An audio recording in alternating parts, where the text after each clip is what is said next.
মধ্যপ্রাচ্য যুদ্ধ পরিস্থিতির কারণে জ্বালানি তেলের সংকট হতে পারে এই আশঙ্কায় আতঙ্কিত হয়ে সারা দেশের ফিলিং স্টেশনে ভিড় বেড়েই চলছে। প্রতিটিতেই যানবাহনের দীর্ঘ লাইন, কোথাও সীমিত পরিমাণে তেল বিক্রি করা হচ্ছে, আবার কোথাও মজুদ শেষ হয়ে যাওয়ায় সাময়িকভাবে পাম্প বন্ধ রাখার ঘটনাও ঘটছে। বিস্তারিত ডেস্ক রিপোর্টে। যুদ্ধ চলছে মধ্যপ্রাচ্যে, তবে ইতোমধ্যে তারই প্রভাব পড়েছে ৩,০০০ কিলোমিটার দূরের বাংলাদেশে।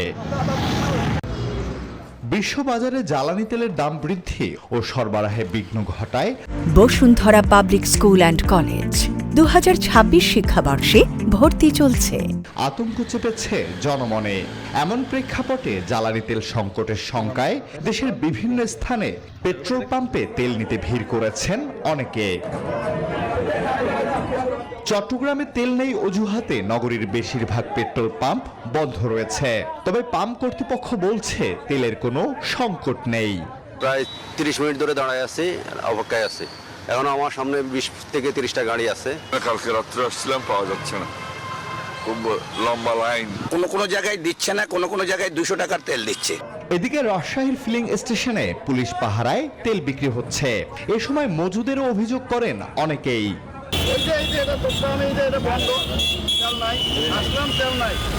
কালকে থেকে ডিলে মারামারি হইতেছে, কালকে থেকে টাকা বুঝাইতেছি, তারা বুঝে না, ও তারা মারবার।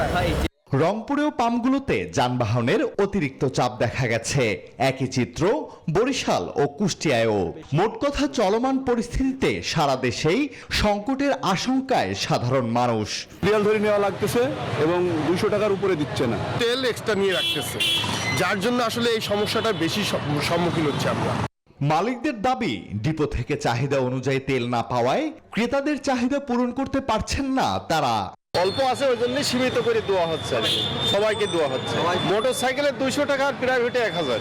এদিকে জ্বালানি তেল পাচার রোধে দেশের বিভিন্ন সীমান্তে তল্লাশি, গোয়েন্দা নজরদারি এবং অতিরিক্ত সদস্য মোতায়েন করেছে বিজিবি। Desk report, news 24।